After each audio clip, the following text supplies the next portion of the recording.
This is our second session, week one of our entrepreneurship series. And I want to give a little bit of background. My name's Audra Lavoie. I'm an alumni career advisor at URI. And this series has been a huge collaboration. So I've been working closely with Dee Dee Chatham. You'll hear from her in just a few minutes. She is the director of URI Innovate. We've been working with John Dunn out of the business school. We've been working with Linnell Bickford in the foundation, and then getting feedback and input from a lot of different stakeholders. Biggest thing is we have reached out to our URI community. And so today you'll meet Chris Jarvis, one of our distinguished alumni, who can talk all about his experiences. We were just chatting offline about it. But we have so many great resources we're bringing to you this week and for the next couple weeks, and very grateful for you to spend your time with us. So I just want to give you a little bit of background real quick. This is designed to talk about a business that really works for you. So this might be part-time, full-time, no cost, low cost, high cost, but ultimately what we're talking about, and Chris and I were talking just a few minutes ago too, these are things that can be applied today, wherever you're at, whether you're ready to launch into a business or whether you're going to apply them in your workplace. You have that flexibility. But we're at this idea phase, this bubbling, creative, exciting, energizing phase. As far as the dynamics while we're talking, I'm the host in the background. So in a minute, I'll turn off my screen. Dee Dee Chatham is our facilitator. She's going to guide Chris. Chris is our keynote speaker today. And I'm going to shoot a little message to everybody right now. We have two areas that you can put comments or questions at any time. We also have a couple formal stops that will say if you would like to speak, if you would like to type, ask your question. If you put it out to all participants, then everyone gets to see what you're asking and any one of us on the panel can read it. If you put it as the host, I'll see it and then I will interject where I can. But easiest way is if you put it out to everyone so they all can see it. We'll record today's session and I'll send this as a follow-up to everyone. I will also be in the background taking notes. So if there's an awesome resource that Chris mentions, I'll take a note. I'll make sure that I send that out to everybody tomorrow with the recording and a quick survey to say, hey, did you enjoy it? And then of course our disclaimer, all of the things we're talking about are based on personal experiences. So it's not meant to be this one-on-one coaching. It's meant to really share and build this community of entrepreneurs and entrepreneurial thinkers. So to recap, yesterday was our big kickoff. Yesterday was just about the concept of ideas, and we had Carl Wadensten as our guest speaker. But what we were defining are businesses that work for you. So starting to think about the time I want to and I'm able to dedicate to a business, risks that I'm able to take, what I'm willing to financially invest, and then most importantly, these other two, and I think Chris will dive more into these, of what do I really want to spend my time on and what's my purpose? I talk to people all the time about entrepreneurship, and sometimes it is somebody who's trying to build experience. They want the experience and the credibility, but they're having a hard time. And so if they can get projects, if they can start building their own business around it, that's what's going to allow them to move up in their field. Other times it's that creative space. Sometimes we have a guest speaker on Friday who's talking all about multiple streams of revenue. So our guest speakers on Friday both have part-time businesses and jobs. Chris and our speaker yesterday are full-time living their passion. So it's what fits into your life in a realistic way today or tomorrow. I'm going to ask you all this. So this is a good chance to use that chat feature or use the Q&A. But what I'm curious about and what would really help us to be specific is tell us a little bit about the types of business that interest you. And this might be, I'm ready today, or once again, this is just something that's always been interesting to me. So right now, use your chat feature or use the Q&A. Tell us what types of business interest you. And I'm going to go through them real quick, but product being a physical or a digital product, something that you actually have create. Service, a service industry, the service you provide, and now you could be the person doing the work. So this could be something like you are the educator, or you have a landscaping business, or you're doing tree removal, whatever, or you could be the person connecting to the service. The other one, manufacturing. So taking that and creating whatever the product is, so producing it, the manufacturing of it. Reselling, I think this one is one that keeps growing, where somebody might have something that they purchase really low and they resell it, or they might take something and change the look of it. They're able to resell this. Social media, blogs, and affiliate sales. This is another area that has had a lot of energy behind it. People are really curious about it. And really, this is based off viewership. So if you are an influencer, if you have a lot of people that follow you, you might make money through selling something, affiliate sales. So I am endorsing a product and then I get a portion of what's sold, or it might be selling advertisements on it. And then coaching and consulting. Coaching and consulting is probably a very natural way for a lot of people to start off. It's an area where Chris will talk a lot about because that's his area of expertise. But taking this skill set you have and helping somebody move further along. So I'm curious, what are people interested in? Is there a type of business that you know interests you? We have product, service, social media, handbags, digitally specific based off of the effects of coronavirus, restaurant, cafe, bakery, help centers. Interested in physical product, which I design digitally, service, digital printing and embroidery on garments, word of mouth, and a little bit of social media through Instagram and Facebook is our current source of marketing, or will be the only source. Thank you all. So really, across the spectrum, a little bit of everything in this area.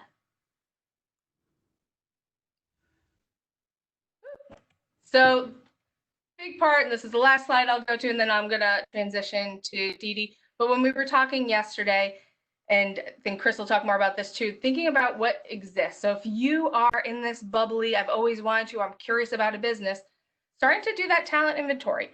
What are those skills and talents and those abilities that you have? What is the industry that you're comfortable or knowledgeable? A lot of times people might work in one, but they're heavily involved. It might be their volunteer, it might be their interest area. The networking, who is that natural group of people that you can go to? And this goes into questions to ask. And then niche, is there that really unique subset area that you love and that you want to talk more about? So thank you all. I'm going to transition over to Dee Dee Chatham. Dee Dee is, once again, the director of URI Innovate. And take it away, Dee Dee. All right. Thanks so much, Audra. And thanks for all your logistics and planning and intros to get this whole series off the ground. We really appreciate it. It's completely in line with what we do in the Launch Lab every day. And so, of course, now we're doing it virtually, as is everybody, but we hope to be back there soon in Carruthers Library. Chris, thank you for joining us. I am happy to be here. Yeah, you're an amazing URI alum, as we have many, but you've been extremely generous with your time and talents and experience and sharing that with our entrepreneurial students at URI. Amazing. You studied applied math here. Who would have thought? But you went off and figured out how to create your own business and life and passion with that. And we're thrilled that you're still connected with us here. And so that's part of what this is all about as well. So thanks for sharing your experiences. I know you've done a lot of work out at UCLA also, and you're joining us from sunny Texas. I am. I'm outside of Dallas. Nice. I lived there many years ago for a while, and I'm also a native Rhode Islander, as you are. So it's great to bring you back here virtually. It sounds like happy Giraffe Day, by the way. I hear you are very connected to giraffes and are about to open up a university teaching some of these skills called Giraffe University, and I'll let you talk more about that. But in addition, you're an incredible author and have helped lots of people find their passion in the world. So thank you for joining us. Today, we really want to focus on a couple of main things. Number one, you seem to think, you've told us earlier, that this is a great time to be starting a business.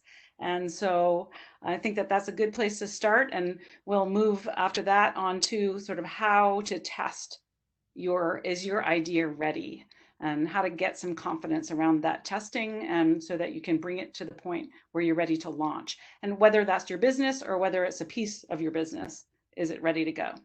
So yeah, thanks. Welcome, Chris.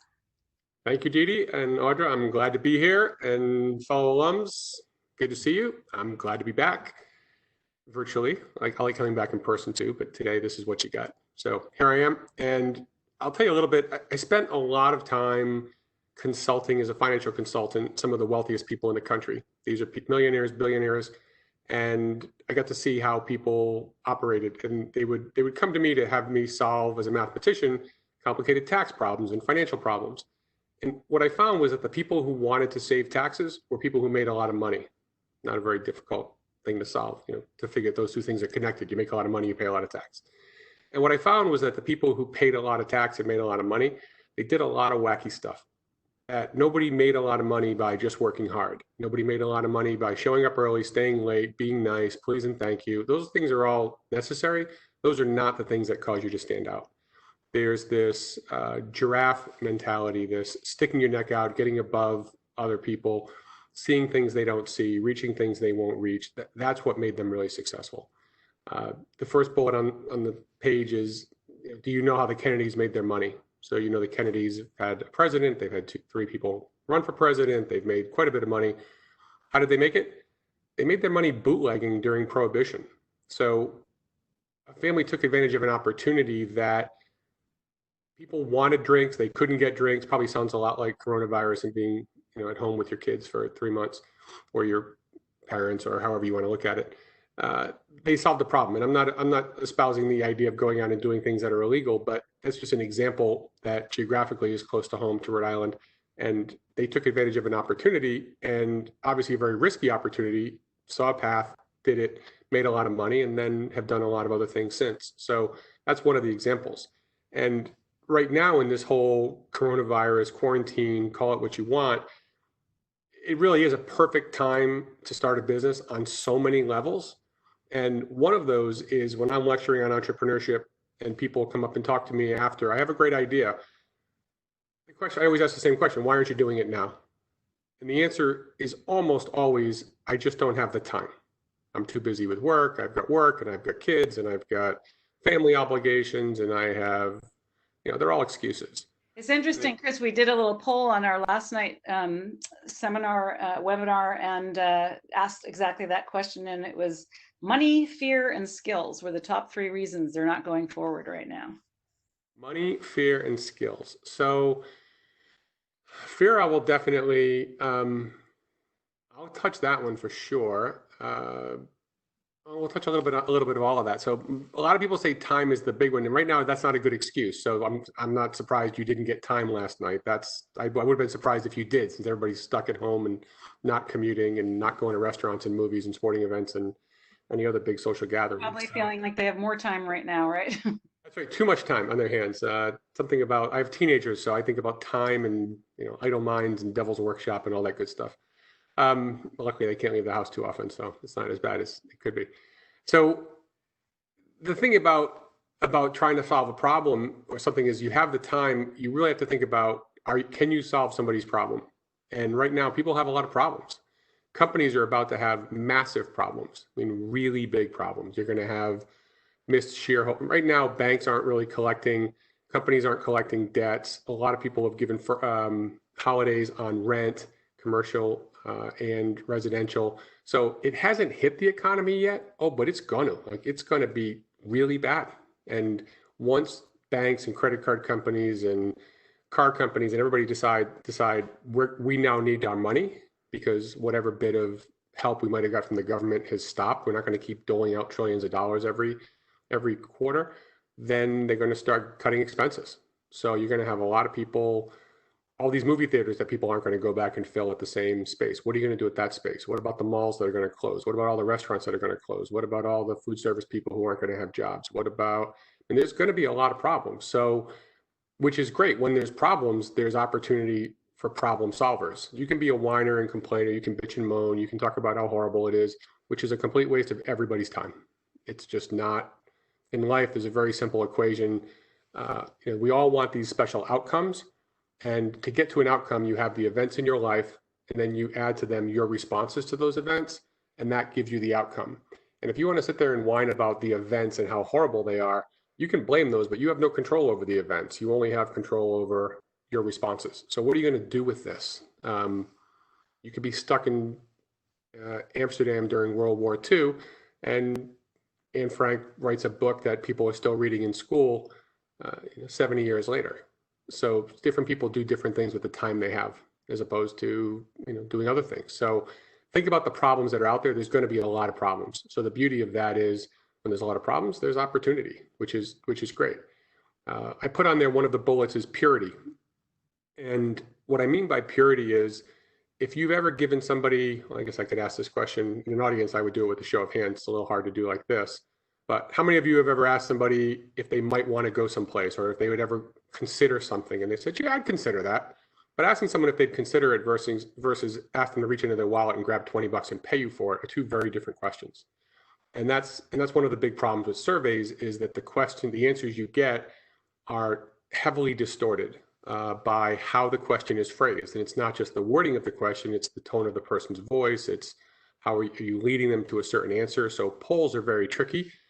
Think about the last election. I mean, all the polls had Hillary Clinton winning by 20 plus points, and she ends up losing the election. So I'm not sure how the polling went, but it obviously didn't, wasn't accurate. So this purity thing is when you ask people today, when they've been stuck at home, and if you're anything like I am, you may have a little less filter than you may have had before. So when you ask somebody what they think of something, right now, my belief is that you get the purest answer you can get when somebody's tired, frustrated, emotional, agitated. Like that's when you get to the real truth of who they are. Jack Welch, who's a famous CEO from General Electric, he used to interview executives, and he insisted on any senior executive playing golf with him. And it wasn't because he cared how you shot. His take was, in a golf game, there's going to be adversity. Things are going to happen. You're going to have bad shots. You're going to have some bad breaks. Things are going to happen. And he said, nobody's too good to hide nobody's good enough to hide their true personality on the golf course. So he wanted to see how people handled adversity, how they worked with other people, what their skills were like. And right now, that's how I feel with this corona, is that people give you pure responses. If they think your idea is crappy, they're going to tell you it's crappy. If they think it's good, they're going to tell you it's good. If you went back, we were talking offline beforehand, when I was talking to Audrey and Dee, and it's very different from 6 months ago. You ask somebody what they think about a business, and they might say, yeah, that sounds okay. That could work. When right now they might say, that sucks. I'm not interested. And when somebody tells you your business is crappy, or your idea is crappy, I mean, that there are a lot of gems there. Go after that. And I'm gonna, when I get to the next slide, which will be in 90 seconds, I've got some great stories about that too, that you're going to hear that. But the beauty is, if someone's not interested, move on. So if you get fired, if somebody breaks up with you, if someone's getting a divorce, whenever I get that news from someone, my response is always the same thing. Congratulations. And someone made a decision for you that you probably had thought of. You probably thought about leaving your job. You probably weren't perfectly happy in that marriage or that situation. And when somebody makes a big decision for you that you don't have to think about, you don't have to regret, you don't have to look back at, I see it as a gift that now you're moving in another direction. You're not going to waste any time somewhere else. So that there's something really pure about that. And the other thing is, I get questions all the time about what's the new normal going to look like? What's this going to be? Nobody knows. So the beauty that nobody knows means that everybody in the world is somewhat open, certainly more open than they were to change. And when things are going really well, it's a terrible time to start a business. It may seem like it is, that you want it when things are going well because people have money to invest. But when things are going well, when your kid's really happy at school, you don't change schools.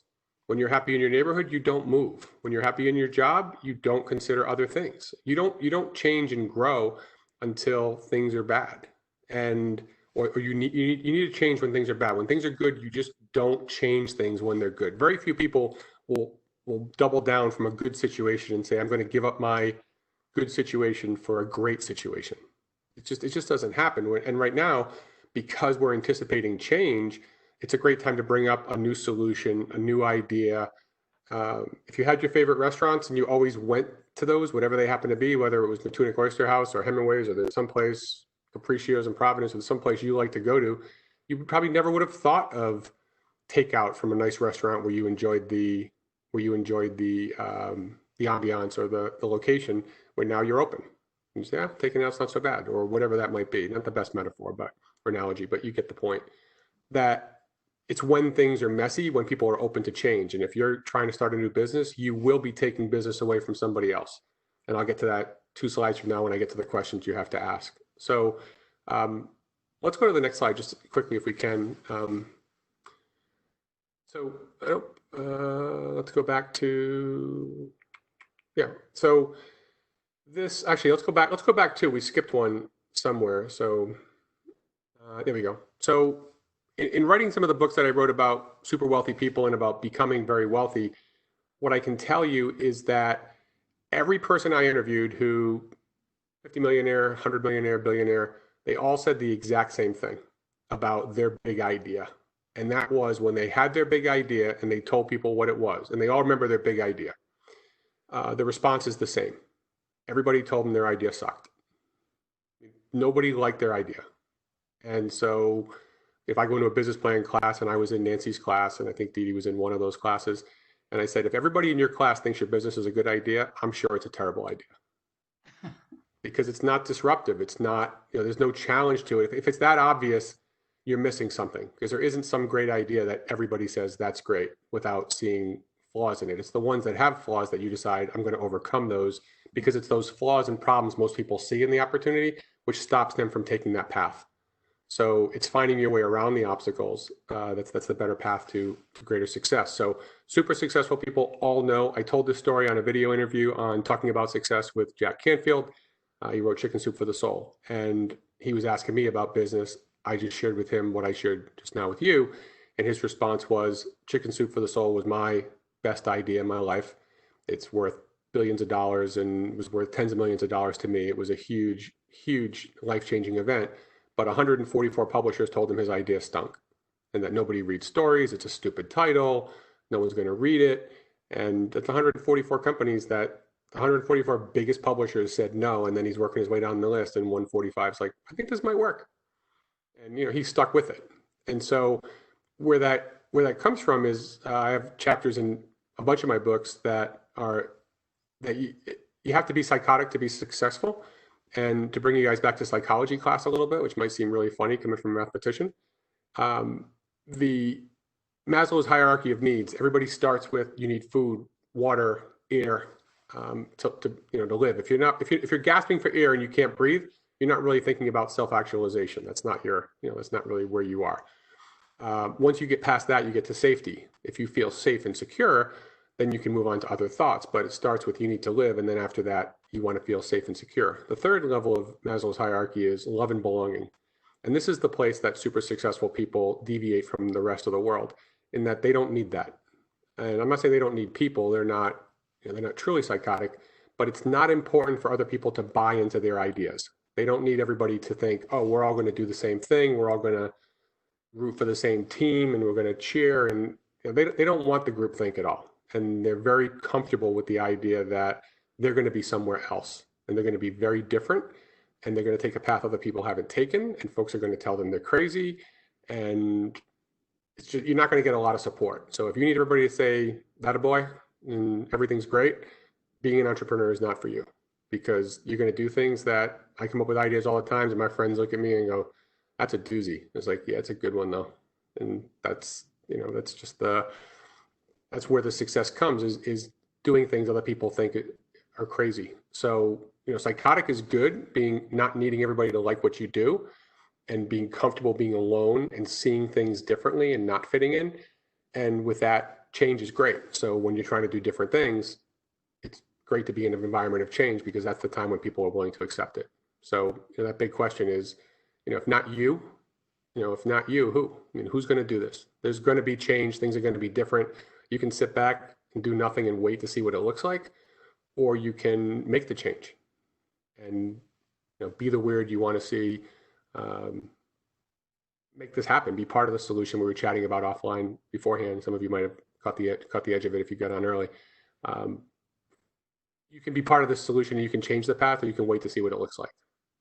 So that's a really big part of this. So if we go ahead 2 slides to the truth is out there for those of us who don't. So people are open right now. So it's a great time for this question slide. Yeah, that's we don't know the answer, so let's ask some questions and try and figure this out. Here's the testing part. Thanks. Yeah, this is what you wanted, so you were hoping, and Dee was wondering. I have the ability to go off on tangents in a very different way, and I'm non-compliant, as you may already guess. So the fact that she's like, I'm going to cover 2 things. I feel like you always bring yourself back, so that's great. I try. Sometimes I get there, and sometimes I don't. But the truth is out there. If you ask the questions, you'll get the answers. And when you're figuring out your business, these are some of the questions that I would go through. And when people consult with me or hire me to help them with their business ideas, these are the questions I'm asking. What problem are you solving? Is there actually a problem? What is the problem? Can you explain it? Is it obvious? I remember there was a business plan. I was working with Nancy's class, and the best pitch they had, a group had this year in the business plan competition, were guys that were doing a mail order box for men's toiletries, because there's a lot of mail order boxes for women. And the way they opened the whole business plan pitch was, you get up in the morning, you take your shower, you're running late, you go and you grab your deodorant, and you go to put it under your arm, and the thing cracks off the top, and you drag the plastic across your armpit. And I hate that. I mean, there's nothing I hate more in the bathroom than when that happens, and it seems like it happens way too often. But they get into this story of, that's a thing. I know the moment. How am I going to avoid that? Oh, you're going to do toiletries that come every month so I don't run out. I get it. There's something to this. And so, what is that problem you're solving? Is it a revenue problem? You talked about these a little bit early on with the slides. Audra went through these. What's this problem? Is it a money problem? Is it an access problem? Is it a fun problem? Is it a convenience problem? What problem are you solving? And who needs this solution? Who's the person who's going to pay for this? And when people come up with a solution, a really important question is to ask yourself is, what are they doing now? So you have a solution to a problem. What is the current solution? Because if the current solution is as good as yours, that's not a great situation. If the solution's as good, but yours is a heck of a lot cheaper, it's a lot faster, it's a lot better, it's more environmentally sound. What is it doing, and why would somebody pick your solution over somebody else's? That's really important, is to understand that 3 and 4. What are they doing now? 1, 2, 3, 4. What's the problem? Who is it for? What are they doing, and how is my situation better? And you've got to have that down. I mean, it has to be obvious, and you don't have to win on all fronts. Tom's of Maine toothpaste is a heck of a lot more expensive than Crest. But if somebody's looking for something that's all natural, or their teeth are sensitive, or they want something else, okay, then they're willing to pay for that. But just know your market so you know where you're going. If you don't have those first 4 questions nailed, this is tricky. It's real tricky to just throw something out there if you don't know that. And you really need to. When I did my first business, we started with doctors, and they were our clientele. And folks said, "You're not going to make." In our business plan competition at UCLA, we finished 4th out of 4th and 4 finalists. The top 3 teams got money. We were the only company that was already doing up and running and had revenue. And the response we got was, "You'll never get in front of doctors. They have gatekeepers. They have, there's millions of attorneys and financial advisors and accountants calling on doctors all the time. You're never going to get in front of them." Okay? I didn't have to get through their gatekeepers and their front office people. 18,000 of them called my office and wanted me to take them on as clients, because I wrote in their medical journals, and I spoke at their conferences, and I met them where they were. So they told me it was no chance your business. You guys did a lot of work, but there's no way you'll be successful. I sold that business for millions of dollars years later. And, I did look for the Fred Smith. Fred Smith started FedEx. I did look for the addresses of the people that I, on the business plan competition, and I couldn't find them all. But Fred Smith, who started UPS when he was at Yale, did a business plan for FedEx. And he got it back, and I think it was a C-, and the teacher wrote, "Great research, implausible concept." And he has that cover framed in his office. And I believe every year, at least every quarter, this was happening for a while, Fred Smith would send a copy of the 10K report with a big Sharpie circle around his compensation, and he would send it to the professor. He did it every quarter. So entrepreneurs can be kind of funny that way. So how is your solution better? Questions 5 through 8 get a little more interesting. Well, 5 through 7 at least. And 5 is, who will benefit most from my solution? And that isn't just the consumer. Question 6 is not consumers, who else? The big problem I have with most people who start businesses is they're looking at the business through the lens of the consumer, the person who buys it, the person who buys the cup, right? The person who buys the mouse or whatever it is, or the eyeglasses, whatever they might buy. And it's really tricky. I hate business to consumer businesses. I'm not a big fan of B2C, though I've done a lot of B2C service businesses. I don't love B2C because who's selling everything right now to consumers? Amazon, right? So if you're going to go B2C, just so you know, I appreciate the wheelbarrow that you're carrying in front of you to carry your really big guts, that you're going to take on Amazon, because that's business to consumer is really hard. Walmart, Amazon, enormous players in that space that are dominating. But if you can go B2B2C, what's the business that's trying to get to consumers? Can you help reach them? So an alternative that I pitch when I'm speaking to any entrepreneurial class is try and take your business, look at your business to consumer idea as, is this a business to consumer business? How do you help a business get to those consumers more efficiently? And that just broadens your perspective, so you can think about your business a little differently. And who might this help? How could I do whatever innovative thing I'm doing to help somebody who really needs to reach this audience? And the reason why that's so important is you can sell to one person versus one entity. Let's say you're selling something to a local hardware store to try and help them fight off, the Home Depot and Lowe's invasion.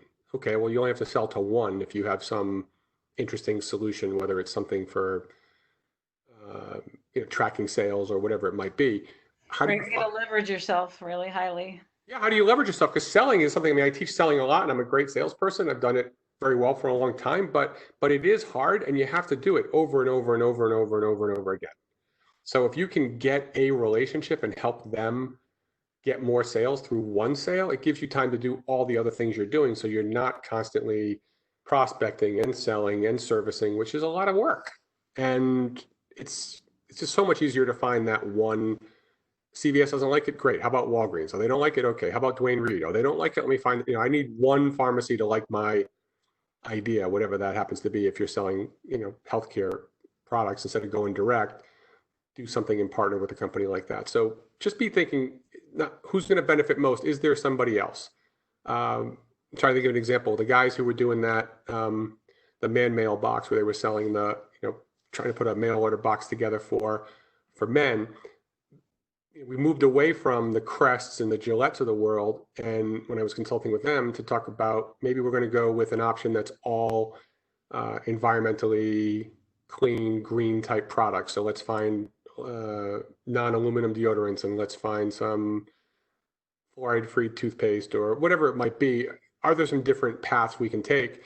And their benefit was to go to small companies. They thought, small companies who want to get access to young men, they're looking for that lifetime consumer. If you can get somebody to adopt your toothpaste, your coffee, your, if I stick with the metaphor, your deodorant, your hairspray, which obviously I'm a big fan of, whatever that is, if you can get a lifetime, the lifetime value of a client is a real thing. And these companies spend a lot of money to get people to adopt their products early. So the idea was, let's find people who are desperate, who are in startup mode, who will donate tons of samples for us. So our cost of goods sold will go to zero.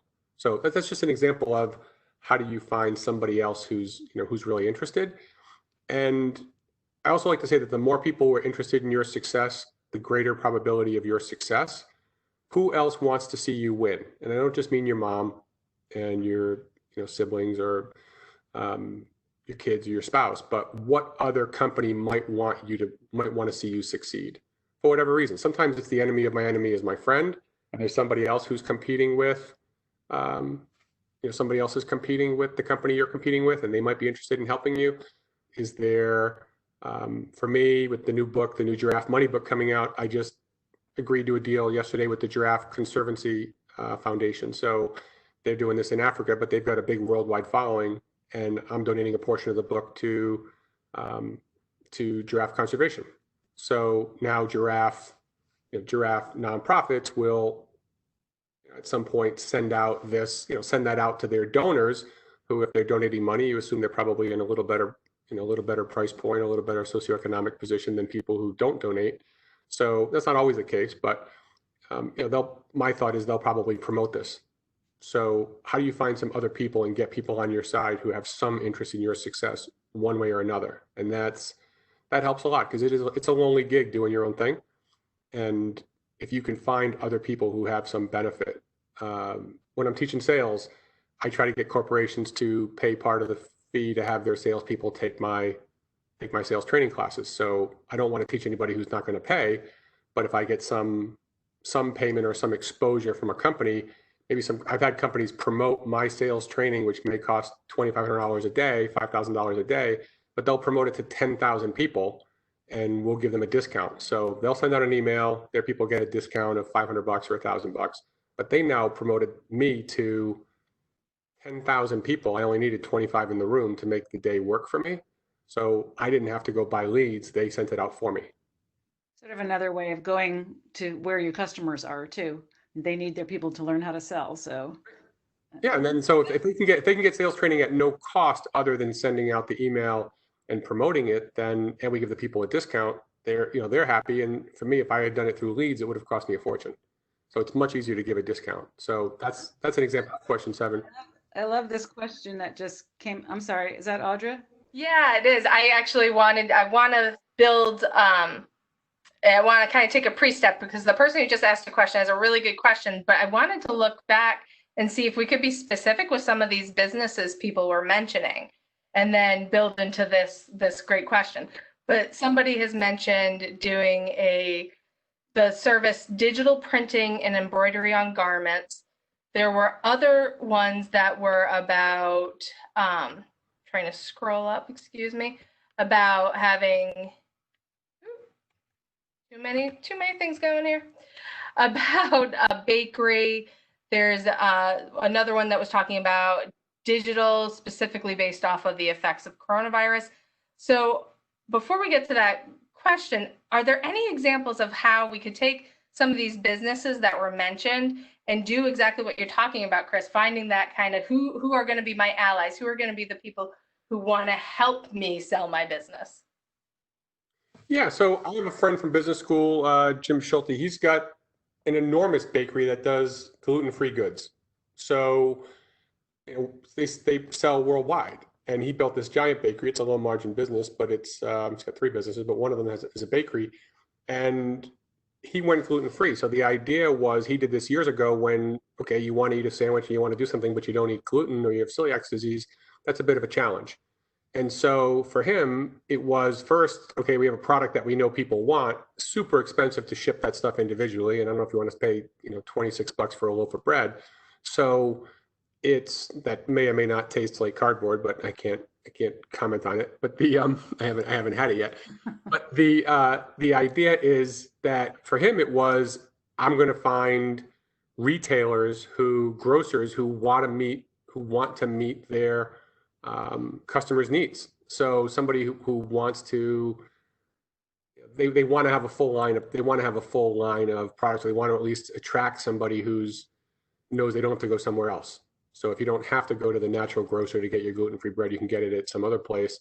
Then you're getting somebody who's excited to promote your product because they want the other sales. Not everybody people who eat, I mean, I don't eat gluten, I don't eat dairy. There's a bunch of things I don't eat, but and I have to go to a natural grocer to get a lot of things I want, but there's a bunch of things I get that I could get at any grocery store. So it'd be a hell of a lot more convenient if I could get some of those cool things or really specific things in a grocery store where I'm not doing everything organic. I'm not Tom Brady, but yeah. that would just be one for the bakery idea. Somebody had an idea. I'm scrolling through some of the questions myself. There was one that was just mentioned about digital therapeutics, and then there were a few that were around coronavirus and something digital off of that too. Yeah, I mean, coronavirus, everybody's jumping at this. There is so much. I'm on the board of a medical school, University of South Carolina, and so I've had numerous calls with the infectious disease people. There's a lot of people out there working on corona-related stuff. It's big money. The pharma companies are spending a ton of dough. The med schools are spending a ton of dough. Biotech companies are spending a ton of dough. I mean, I think chasing that one it's ambitious. You know, you can go home and you can't. I mean, being in that space, I don't know what else you can do. I've seen some people they've done masks, or they've done some custom things, and people who like to sew found a way there at home to make some custom things. We had somebody in our neighborhood who made some custom masks for our family that fit better than the other ones, and that was nice. It's a limited thing. I don't know that.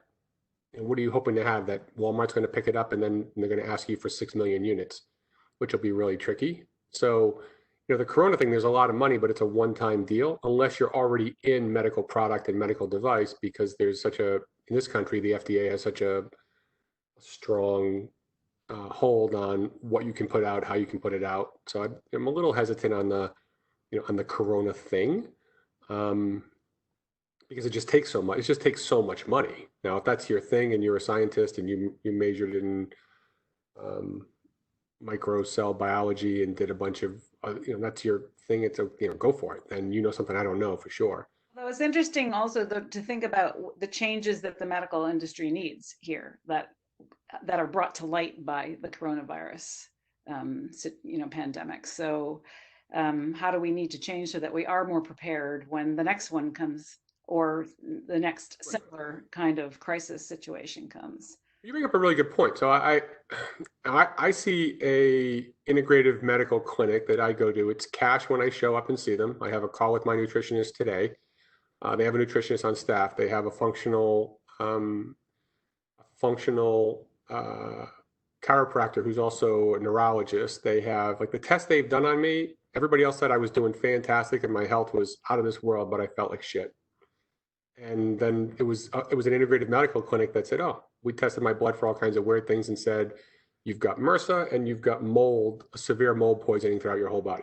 Like, oh, well, nobody finds that through a regular lab panel. So if you have an alternative solution, the beauty is to go through alternative medicine. If you've got some better way to handle corona, talk to the chiropractors, talk to the nutritionist, talk to acupuncturists, find a functional medical practice, find people who are doing things that are it's a really good point, Dee. Find people who are doing things that are different. So I find that all the functional medicine, acupuncture, my acupuncturist is from China, and he said, if you get sick in China, you'll probably go to the hospital for a week or two, and we'll do acupuncture 4 times a day. We will do no surgeries. We'll give you no pharmaceuticals, and you'll come out better, because we're going to get you relaxed, make this happen. And that's not, Americans get used to the get sick, take a pill, get better.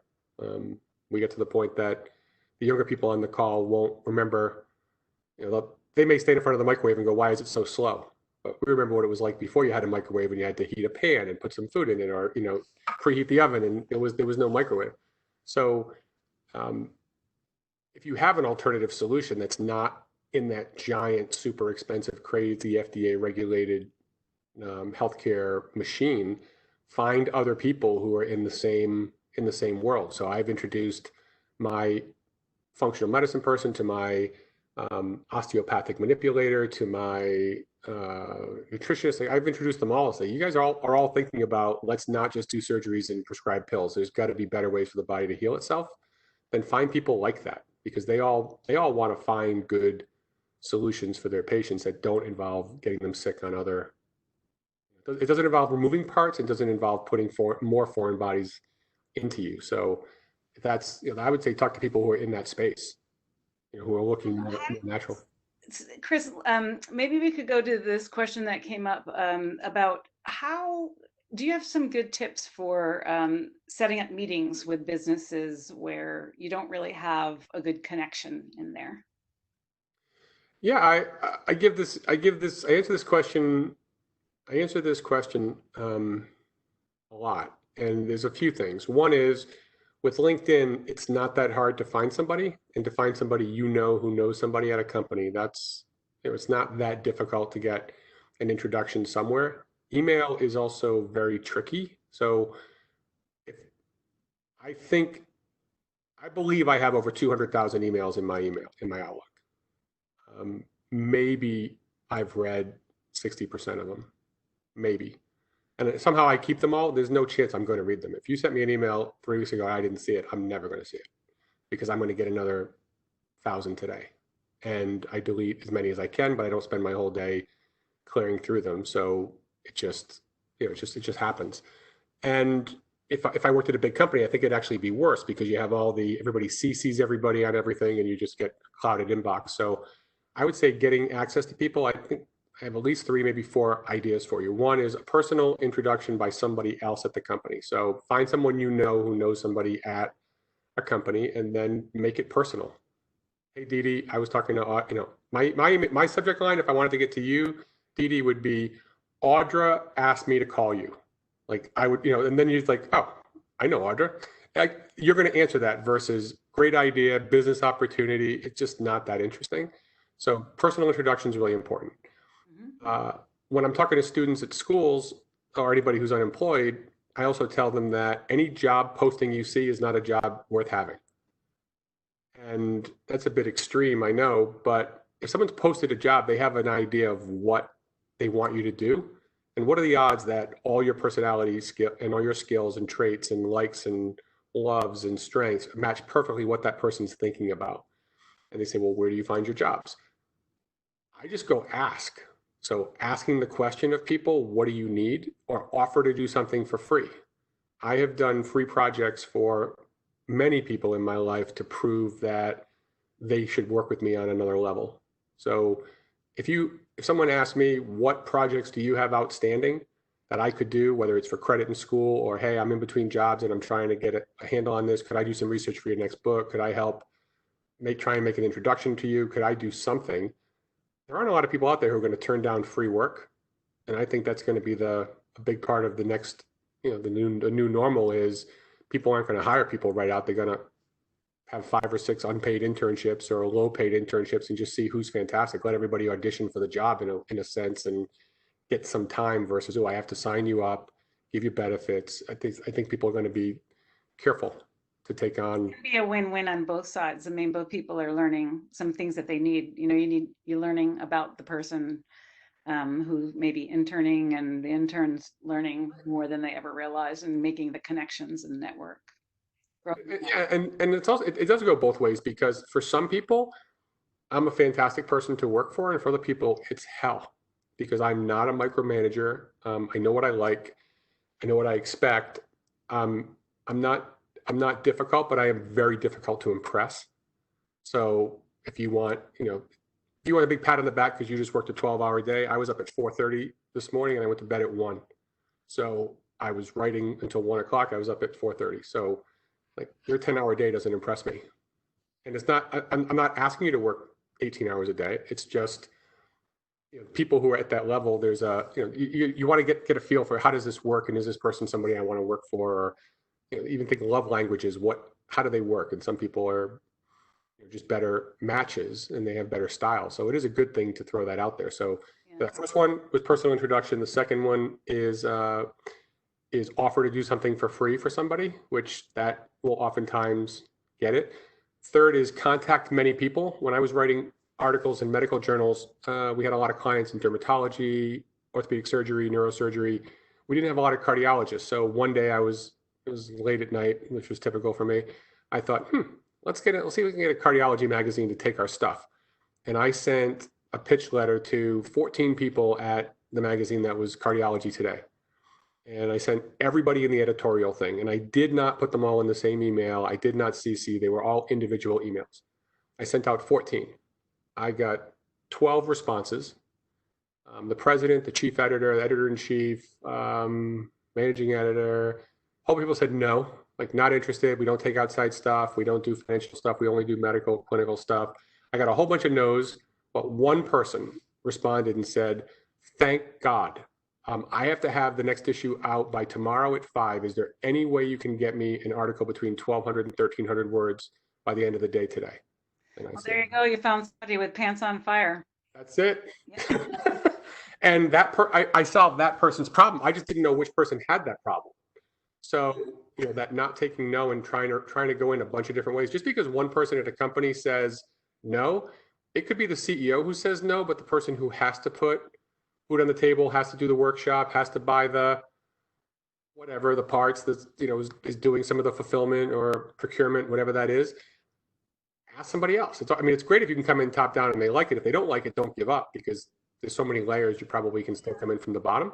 So I also think another thing I wanted to add is that it's when you're asking for something, to keep it simple, and think about their time. To go back to like the beginning when Chris was saying one of the biggest things is people's time. But if you set up your question, your ask of somebody to meet with them, have a call with them, sit down with them, if they think, oh no, this is going to go on for an hour and a half, like they're less likely to take that meeting than if it's like, I have these couple of questions, I think you know a lot about this, here's why I want to solve it. It makes it seem a lot more doable for them. Without a doubt, bite-sized pieces. If you can ask for something very specific, it's. I know you're very busy. Thank you for reading my email. I have 3 quick questions. 2 questions. They probably would take. Feel free to answer them, or I could. I can send them by email, or I could take no more than 13 minutes of your time. Some arbitrary weird thing that would stick out, and you're like, I can give somebody 13 minutes. Like, that's an okay. Go back to your quote, stop being beige. Just pick a number nobody would pick. Pick a number nobody else would pick, and that's right. That's Dee Dee's referring to my the 6 secrets to leveraging success. It's one of the chapters is stop being beige. It's one of the 6 secrets is friends of mine who are celebrity designers, and they've been they've done a lot of stuff in the design world, and they said if you put more than 10 people in a room to pick a color for a wall, a building, a piece of furniture, you'll always get beige. And nobody loves it. Nobody hates it. It's just boring and safe, and it sucks. That's just their thing, is that you've never seen a committee come up with an orange room or a purple couch. Like, it just didn't happen. There was just nothing that stood out. And so you want to be different, so it stands out. Again, 13 minutes. That's interesting. It'll take 9.5 minutes for me to ask you these questions, whatever it might be. But you want a very limited amount of time, and then pay attention when it's there and offer to get off at that time. And so just little things that that's a big that's a really big thing about getting in. So if we go back again, recap, 1 was personal introduction, really important. 2 is you want to try and come in as many doors as you possibly could. Front door, back door, side door. Look at anything you can reach. Offer to do something for free, I guess, would be 2. 3 is every door you can possibly get in. 4 would be very specific and unusual. And then 5 is mail something. So there was a story, I'm trying to think of the speaker who did this. He told a story about a salesperson who sent him something every Friday. Every single Friday, he wanted to get a meeting with this CEO, and every Friday he sent him a package, priority mail or express mail, UPS, whatever it was, I can't remember. And in the package was something, and he sent him something every single week, and he did it for a while. And then one Friday after, I don't remember what the number, whether it was 15 weeks or 20 weeks or whatever it was, he didn't send a package.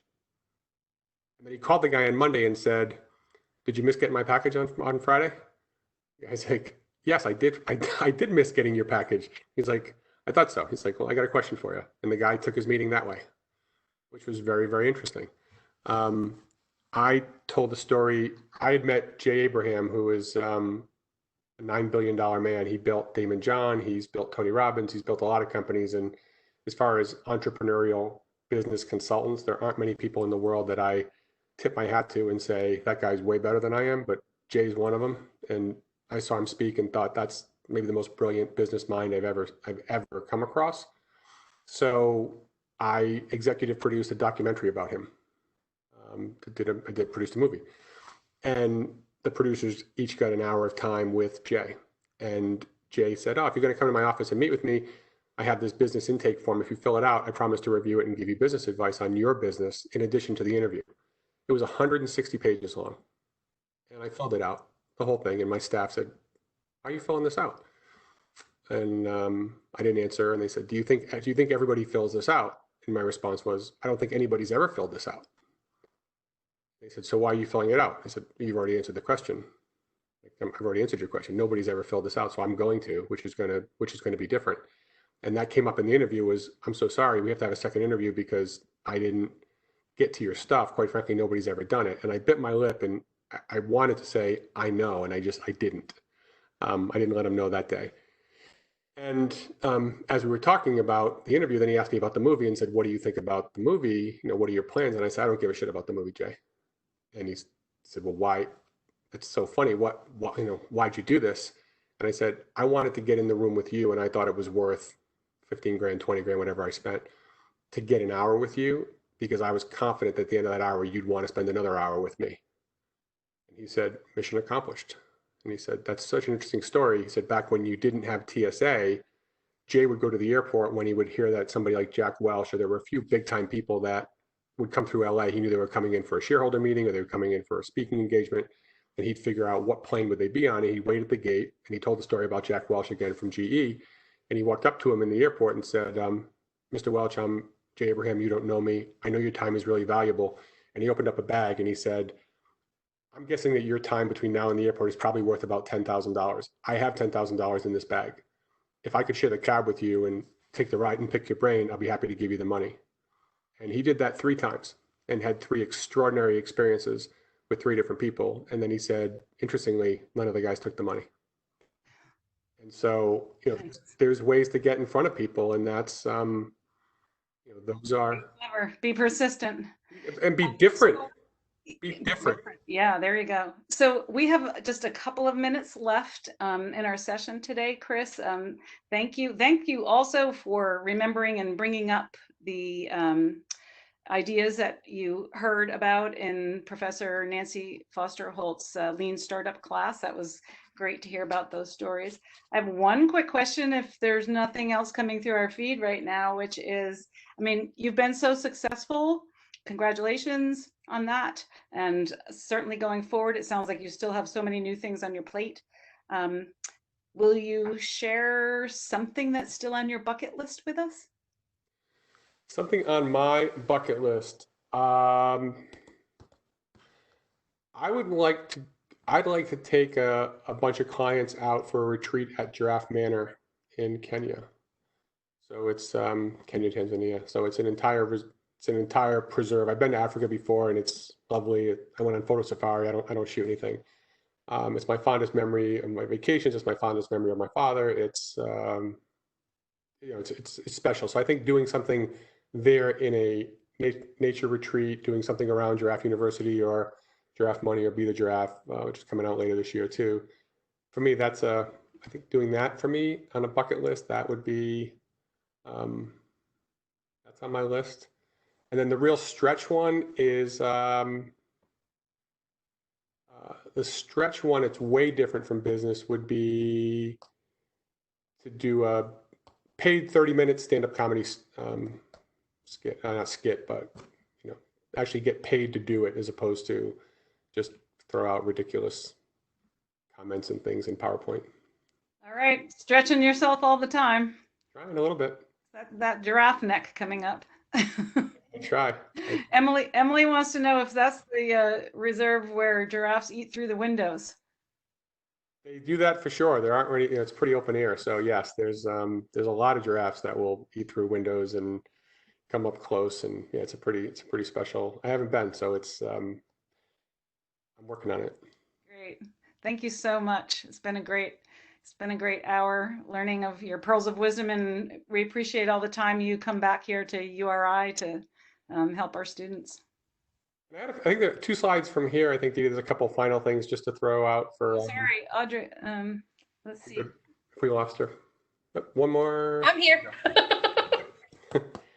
Nope, go back up one to the launch one, if you don't mind. So, and if people have more questions, by all means, I'll stick around and answer any question you ask people. I will stick around and answer. So for as long as you have questions, I will give you answers, and we'll torture Dee Dee and Audrey to stay as late as possible.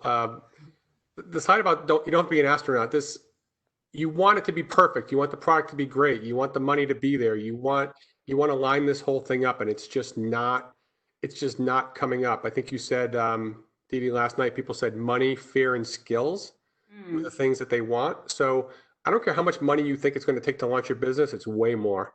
So no matter how much financing you get, it's not enough. Fear is fantasized experiences appearing real. It's you thinking about something that hasn't happened.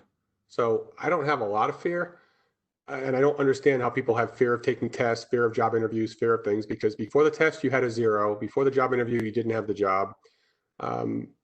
Stop fantasizing the bad thing and start fantasizing the positive that could come from these things. And just imagine what would happen if this thing did do everything you wanted it to do. Where would you go? Where would you live? What would the place look like? What would it feel like? What would it smell like? What would it sound like? Start tapping into the senses. And there's a lot of meditation things that I do with people in visualization.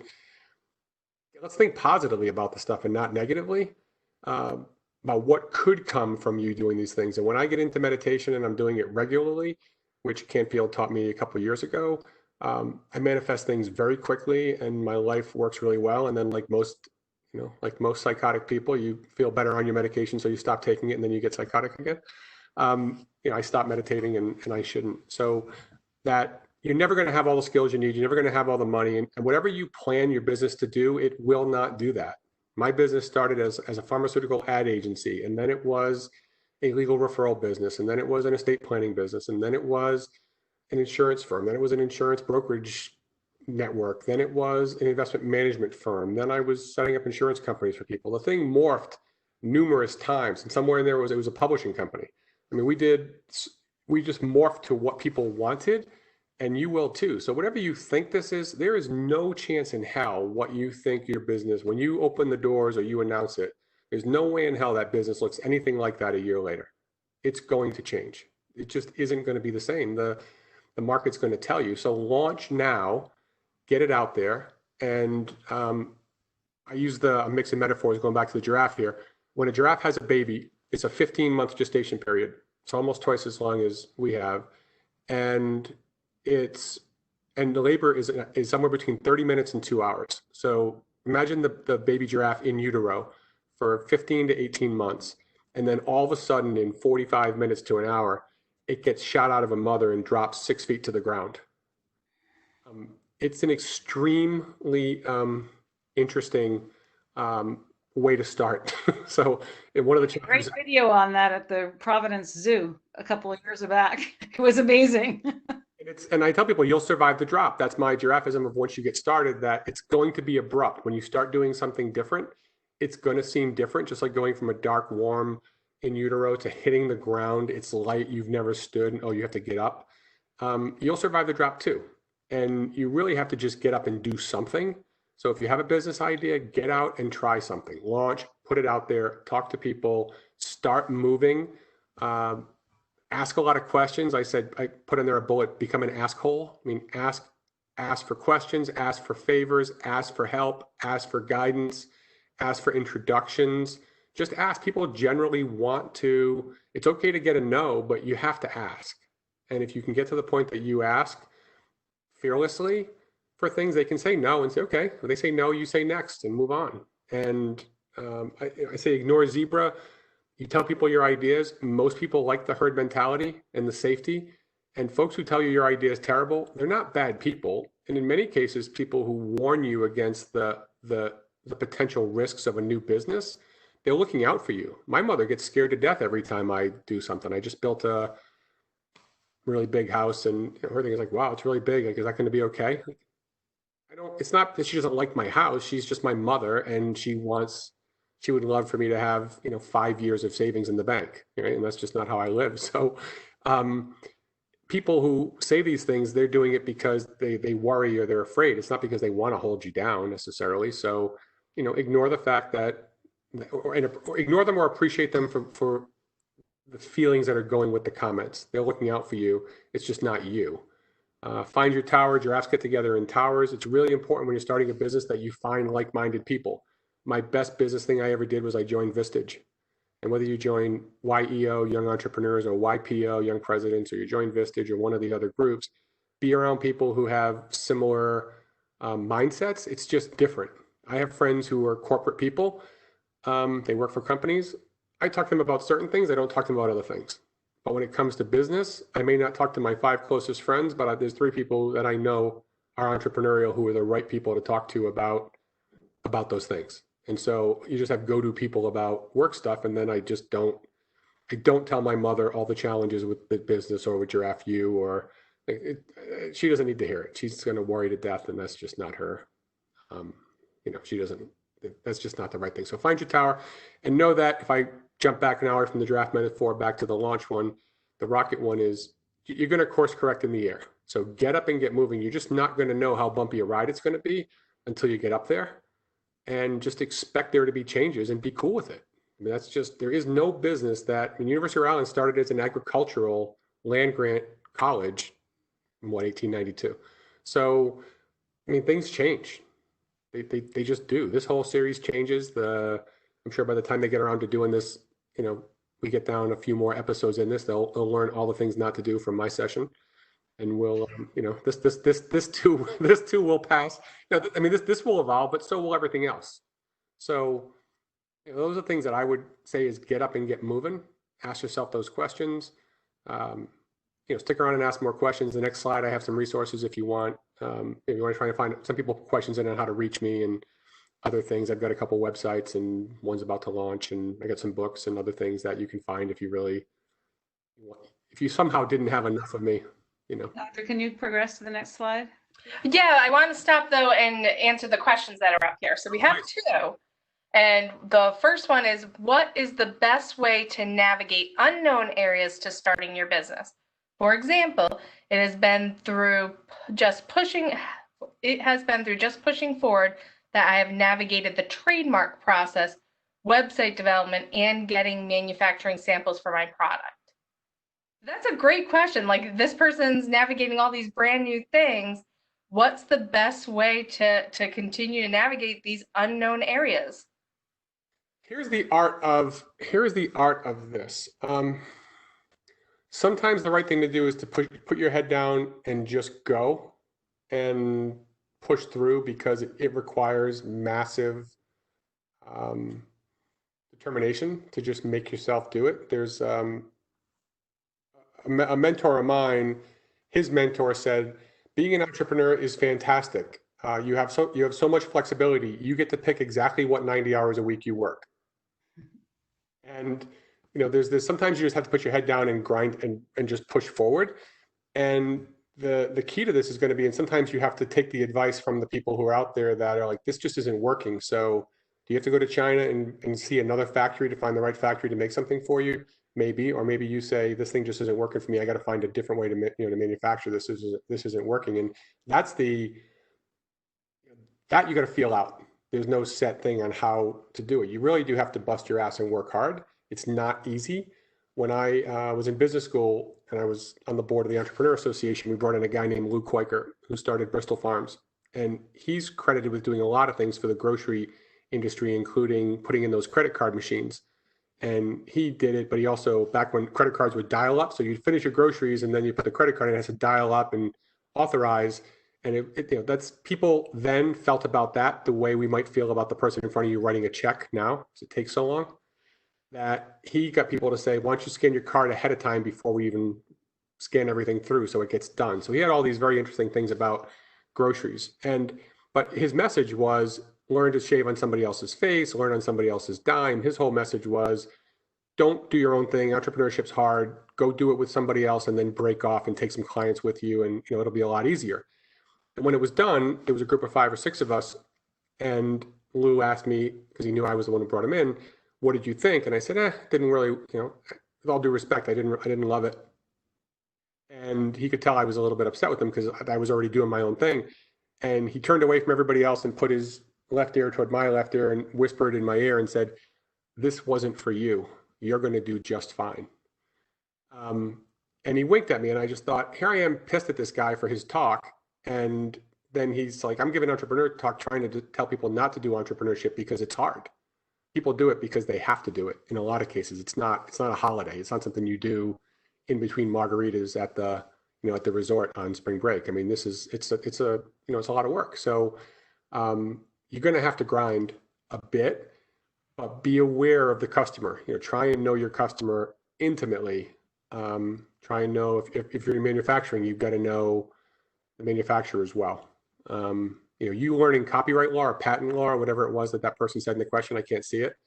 Trademark process, website development, and manufacturing example. So I've done a bunch of trademarks and a lot of copyrights. I haven't done any patents.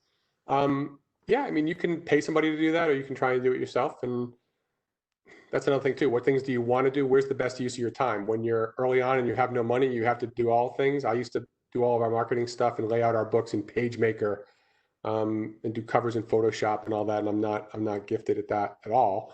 But you just made do because we didn't have 2 pennies to rub together to pay somebody to do anything outside. So it does get really good when you can afford to pay experts to do their thing well, so you can move fast. So I don't know if I answered the question on that, but well, and I appreciate it. So I think remembering that we have those multiple paths. We have people who are looking at entrepreneurship as this small thing on the side, and then we have people who are making this their entire career and career/life. But I think your points of, I don't necessarily have to be the one doing it. I can find somebody.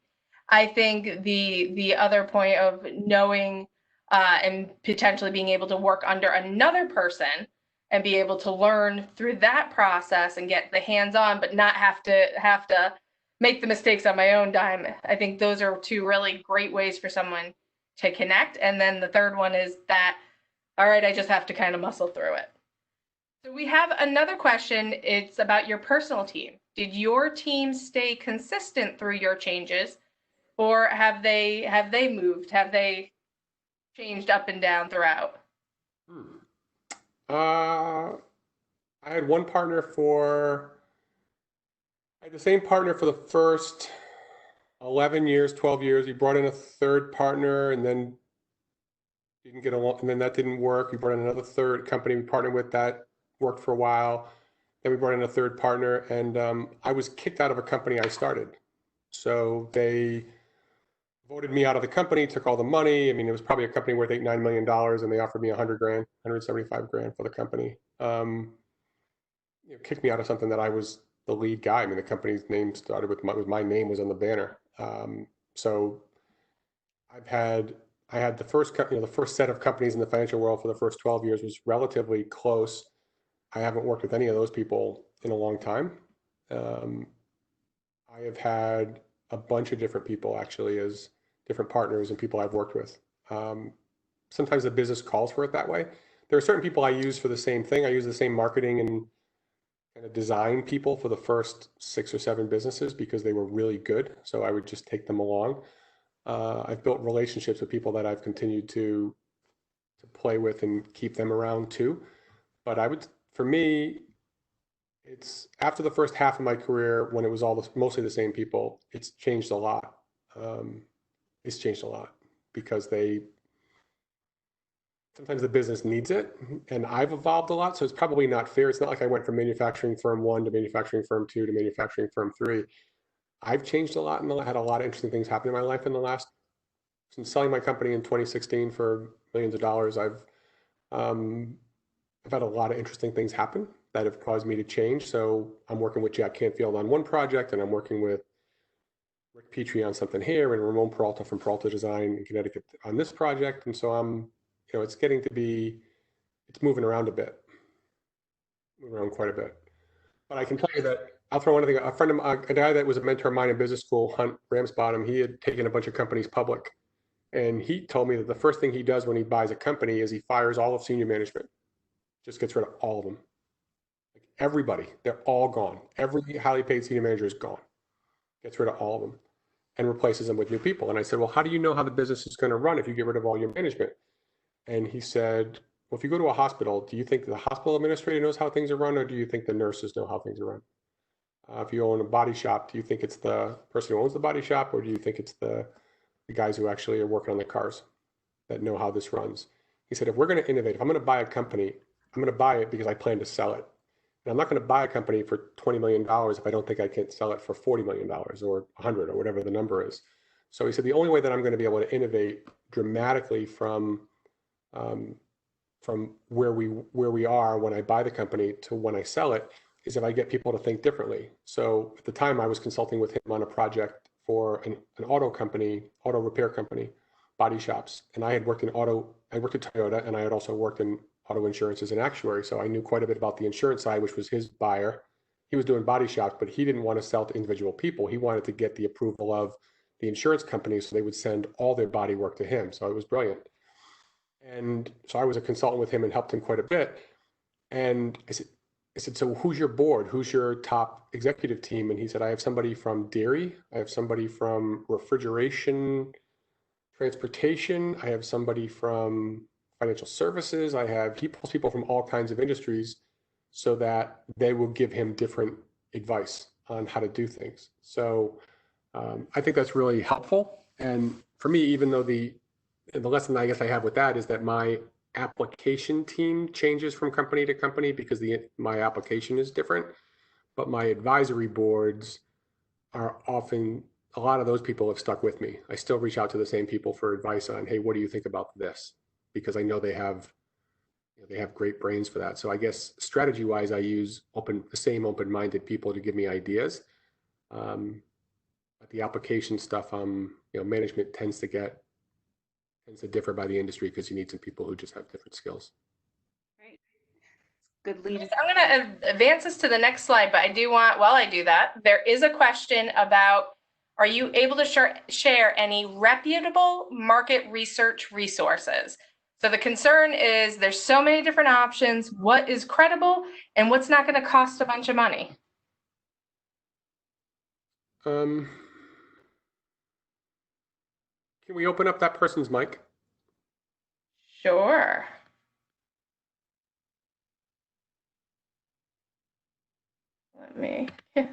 I went to business school where cold calling was a really important part of the learning process. So, Justin, I'm going to unmute you so you can just share more about your question, specifically what you're looking for.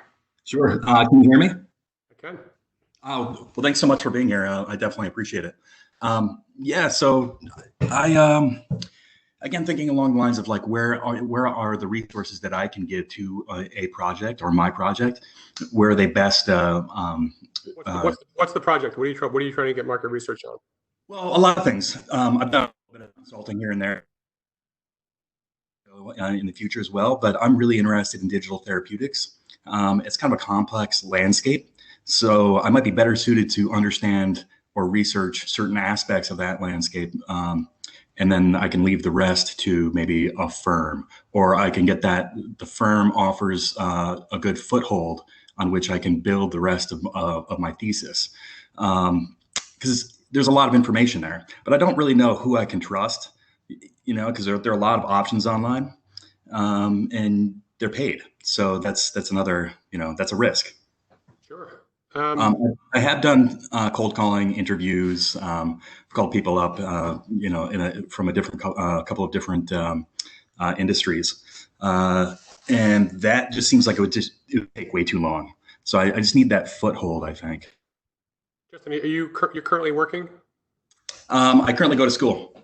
Oh, purple. Okay, that changes everything. So when you're in school, you can ask anybody any question you want. And it all comes down to what you can do. The beauty of when you're in school, you can call a company or any executive and say, I'm doing a research project. I'm working on something in this field. I'm looking for experts in this field to give me some advice for a project I'm working on for my school. And make sure that it is tied to something you're doing for school. So I don't want you to lie, but when you're a student, you get unbelievable access to people you would never get if you said, I'm trying to start a company that might compete with you and knock you off your position. I mean, no one's answering that call. So, but if you're coming from school to say, hey, I'm doing a piece on this, maybe you look for, so that's one thing. The second thing is, if you start searching, whatever you think the problem is, if you think the problem is that market research companies are distorting their data, do a search on that, and then find someone who wrote an article about that, who's a journalist, and contact the journalist. They love to talk about stuff like that. So Okay. the journalist who's already done a paper on this and say, hey, I'm working on this thing for my school. What do you wrote about this. I found your article fascinating. They've got things to talk about and they like to share that stuff. So find other people who've already done the work for you and say, what do you find? What does this look like? But again, coming out of a school project, people like to, especially people who are, if you're an investigative journalist, you're trying to shed light on something that's not a conspiracy, but something that people don't understand or don't appreciate, or they feel like the wool's been pulled over their eyes, or it's all the metaphors. Right. That for them to know somebody's actually read it and has a thought and wants to engage in further conversation to get that information out there more, that's a way to start a valuable dialogue, in my opinion. So, reach for the journalist. When I'm looking for stuff, I go to journalists all the time looking for and send them notes, and they're pretty good. I mean, some don't respond, some do. So That's cool. Yeah, that's a great idea. I appreciate it. Justin, I can connect you with somebody also in Rhode Island who does medical innovation work. And Oh, that'd be fantastic. Yeah. Okay. Yeah, I'll reach out to you on LinkedIn. Great. Okay. Thanks. Did that answer? Is that helpful? Oh, absolutely. So a takeaway there too is go to journalists, which are great, or find people who already have your opinion or are vocalizing something. Somebody who's posting, who's angry about something, like they want to talk about that shit. They want to know that, right. Or maybe they're just they like to stir the pot. In which case, they're still getting some need met by hearing from you how much what you shared with them is, has upset you. That's what they're trying to do. So you're giving them that's engaging in a conversation about it is great. Not just saying, hey, because they get a lot of journalists get a lot of, I don't say hate mail, but they get people saying your facts weren't right, you misinterpreted this. And if you come from the other position, it just allows you to open up a dialogue that's, I think, can be, and they've already done the work because they were doing it for their, they were paid to find the research to write whatever they were writing. So, so the two things for you: go to the people who are there as a student, ask for research on what are your challenges with this, who are the companies that are using it, how do you do it, what does it look like? Go through LinkedIn. Is there anybody from URI? Is there anybody? Is there any connection you can get? Again, ask for a 12.5-minute amount of time with somebody, whatever it is, and just have conversations and ask people what they. And when you come as a student, you get to play the part of, listen, I'm just a student. I don't know anything.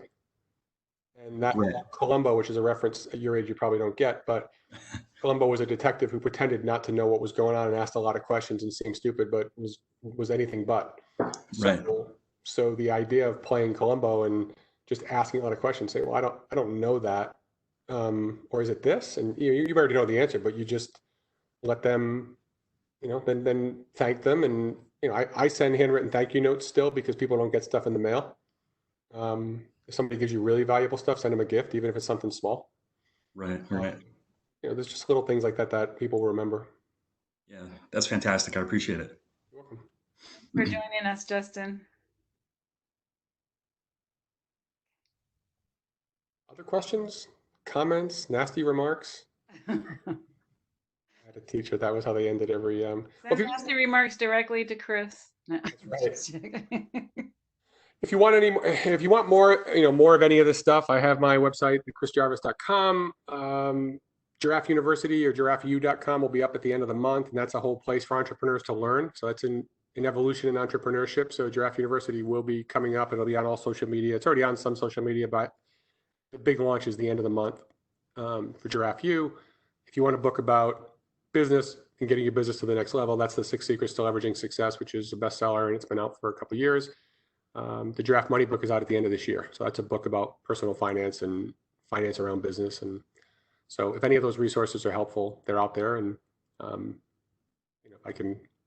anyway, I hope that answers a lot of your questions. If you have more.